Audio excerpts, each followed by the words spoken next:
Hey guys, welcome back to my channel. My name is Tatum Ayomike. I am the CEO of Anchor Media and the host of the Blessed and Bossed Up podcast. I'm also about to put out another book. So I am now a two-time author and I'm really excited about that. I don't know if you can count like the devotionals and the prayer journals as being an author. I don't know how that works. Nevertheless, I am a two-time author of a book. And so this book that I'm currently writing, you guys have seen, or that I just finished writing. Let me fix my language because Lord knows I'm tired of writing. I've written that book for 8 months. But the book though that I'm writing is just all about, or that I've written, I still can't believe I'm done. It's all about just total life success, and total life success God's way. And in the book, I really talk a lot about my journey to just figuring out womanhood, as well as just making sure that I'm showing up to everything that God has blessed me with well. And I'm just making him proud. You know what I mean? And so I realized, and I've talked to you guys about delegation before, but my aha moment, or my rock bottom moment, happened not too long after I had my son.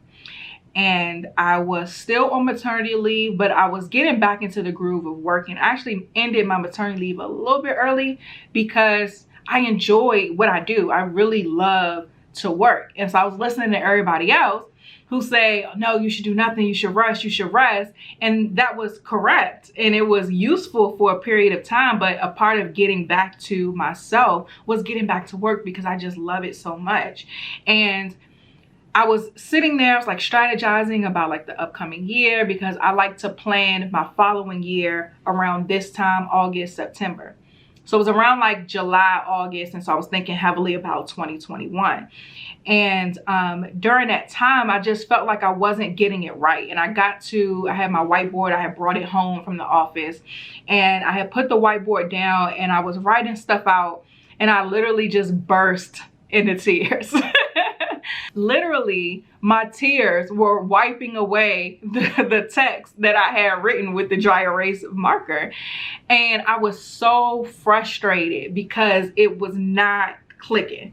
The math wasn't mathing when it came to what was going on in my life and how I was going to be able to not only manage the blessings, but grow, because I had so much more that I wanted to do. And I was so frustrated.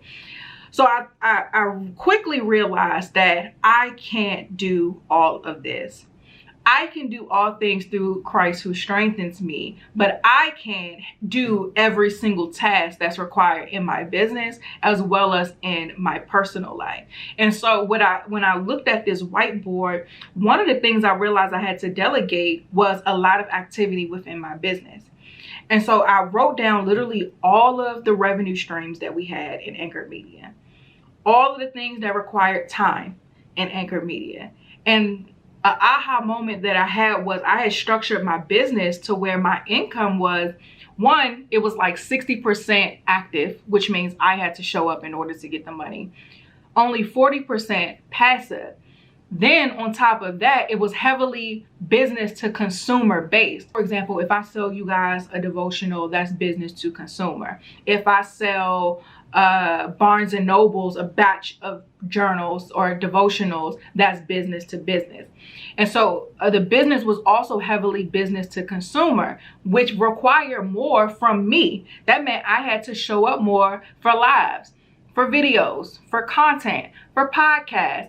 So now I'm looking at my passive income streams. They're actually a lot more active than I originally anticipated because so much was required of me to get the sale. And so I realized that I was getting things wrong in the structure of my business. And this is a part that a lot of people don't talk about because everybody talks about the importance of passive income, right? And so we write books and put out products and things because it's passive by nature. But when you have to actively show up, consistently in order to make the passive income, it's passive-ish. And so what I had was, even with that 40%, I had passive-ish income, and I had to figure that out. And so delegating, not only just in my personal life, I had to hire strategically within my business. And so we hired a virtual assistant so that I didn't have to answer all of my emails and respond to everybody. All that admin stuff just got dumped to somebody else. Even with the marketing stuff, I have to show up and speak. So not only do I have to show up as the talent in this format, but then I have to be the strategist as well to figure out what's going to convert. All of these different online channels are constantly changing, so I got to keep up with that. It was a lot of mental exhaustion. And so even with my business, I needed somebody who was strategic, who was very, very smart, and who was well equipped to handle the strategy portion. And that's who I am by nature. So I'm going to always have ideas and strategies, but I can think and strategize a lot more freely when I don't have the pressure to do it all myself. And so we made a strategic hire in our marketing department. And so then I just, one by one, looking at this whiteboard, taking inventory. And this is what I talk about in my book. One of the first steps to the blueprint that I describe so that you can really start to have total life success and really master your life is you have to take inventory. Just like money, you need to know where your money is going in order to budget properly with your time and your energy and your effort. You need to know where it's going so that you can budget accordingly. You need to know where it's being wasted. You need to know where you can delegate that energy and time to someone else. And so that was the first place I looked at, was my business. Then I transitioned over into my personal life. Why did I feel like my life was in shambles? Why do I feel like I've seen my husband once for an hour within a 24-hour period? Because the way we had it set up, we were on like shifts with the baby. So I was on like until like 4 a.m. shift. So BJ would go to bed. I would have the baby until like 4 a.m. I wasn't breastfeeding at the time, so we didn't have to worry about that. He was on a bottle. So at 4 a.m., BJ would wake up and clock in with the baby, and then I'd go to sleep. And then I'd wake up maybe 9 or 10, and then we kind of figure out the rest of the day from there. And so that worked for us in a sense where I'm the type of person, I can't be up and down. Like I can't be, with babies, they wake you up every couple of hours. And so I don't function well like that. I'm snappy. I have an attitude. I'm no good for nobody. But if you give me like a good 3-4 hours of just straight sleep, that's all I need. I'm good at that point. And so that's why we did the little shifting, and that worked well for us. But it worked well for us as far as being sane while having a newborn. It didn't work well for making sure that we were taking care of each other in the marriage that was there before this little joker came into the picture. So, and so as I was looking again at this whiteboard, just figuring out even my personal life, where can I delegate? What requires just me? My marriage requires just me, okay? Can't delegate that. So when I'm looking at things like household chores, those things can be delegated. A cleaner, get somebody in here to clean this house up because your girl ain't doing it. Instead, we can go spend some time as a couple, or we can spend some time as a family while somebody else takes care of that. Now I'm looking for somebody to do laundry because it's taking me forever to get in the basket. Okay, I've been okay with keeping the overflow together, but I have clothes, don't ask me where they are. They're probably at the bottom of that basket. And so now I'm looking for a laundry service because I don't want to spend time doing that. I get to doing something in business, I forget that there are clothes in the washing machine, and then you got to wash them again. Like, I don't want to think about that. So now I'm looking for that. But even just food, we started using like meal kit delivery services, so I don't have to think about what's for dinner. I just put the stuff together. Even if I wanted to save money on the meal kit delivery service, I would go to Trader Joe's, get a bunch of those quick meals that are delicious, and that only takes me 20 minutes as opposed to an hour, because I'm extra when it comes to cooking. I like to cook everything from scratch, but that takes a lot of time. So again, I had to get to this moment where it all was in shambles. I had to be honest with myself and give myself a break, in a sense to where I'm not doing all of this. I'm not. I'm not. So I had to make strategic decisions so that I can take everything off my plate as possible so I could spend more time doing the things that only I can do. And sometimes that's as simple as just taking time to relax, chill. I have a morning routine where I go for a walk, and I walk, I pray, I listen to worship music. Sometimes I just don't say anything and I don't listen to anything. I just smell the air, look at the flowers on the ground, look at the animals, looking at just whatever, just being present in the moment. I drink my coffee and actually taste it. And like, I don't have to put it in the microwave 50 million times like I was doing before. And that's just the small thing that I would do and that I now have time to do to take care of me by delegating everything out. Some of you guys maybe hear me talk about this and you're like, okay, Tatum, I hear you. I would love to do that, but that's expensive. I don't have the money to delegate to a cleaner or a laundry service or a meal kit delivery service. And that's understandable, but I would challenge you to take a look at where you're currently spending your money. There's an adage, a proverb, whatever you want to call it. It ain't in the Bible, but it's something people say, where they be like, if you want to see where your values are, look at where you spend your time and look at where you spend your money. And so I always would challenge folks who say they may not have enough time or enough money to look at where you're spending what you have, take away from it so that you can then allocate those resources to something that's going to give you a better return on your investment. If you stop getting your nails done, or if you use press-on nails instead of going to get them done, if you got your little foot bath or something and did your toenails yourself so that you ain't scratching up your husband's legs in the bed, if you took care of those things yourself, you're going to save a good amount of money that can then be reallocated to someone doing a deep cleaning of the house once a month.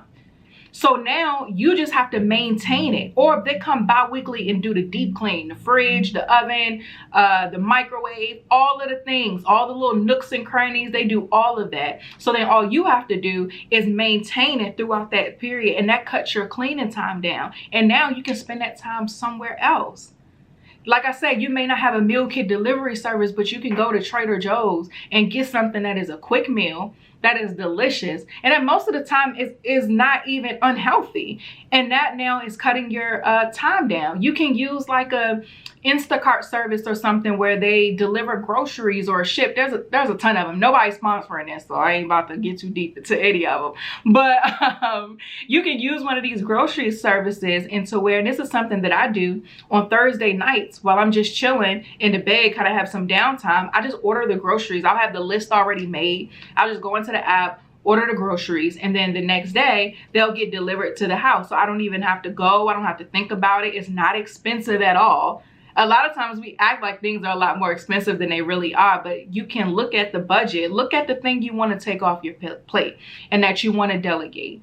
Look at how much it's going to cost in order for you to do that and find the money to make it happen, because I promise you that it's there.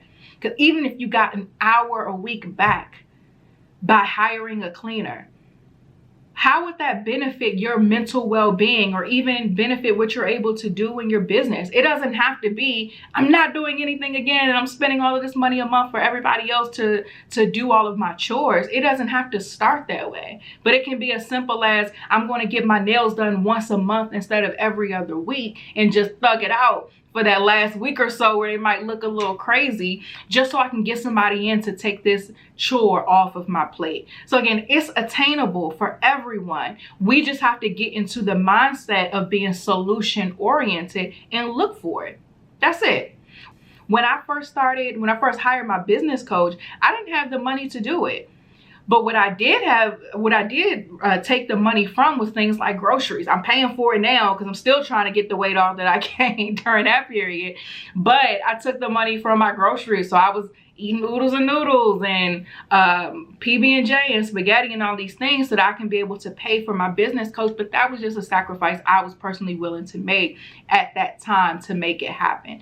So what I want to get you guys to understand here is, as you are on this journey to mastering your life, to getting some harmony, to getting that peace of mind, to having just success across the board, I want you to be solutions oriented. And that's what my book is all about, and I'm really excited for it to come out. We'll keep you posted on a release date. I just finished the manuscript, and so I have to still go back and talk to the publishing team to figure out like what the process next is going to be and when the release date might be. But we'll keep you posted on that. And if you want to be the first to know when the book is released, sign up at the link in the description. I'm so excited for y'all to see this. So sign up for the list so you can make sure that you're one of the first to know when it is available and you can get your hands on it. In the meantime, mindset shift.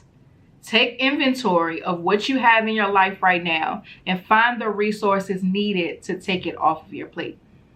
So that's it for this video. Make sure that you like, subscribe, hit that notification bell, all the YouTube things so that you don't miss when we post another video.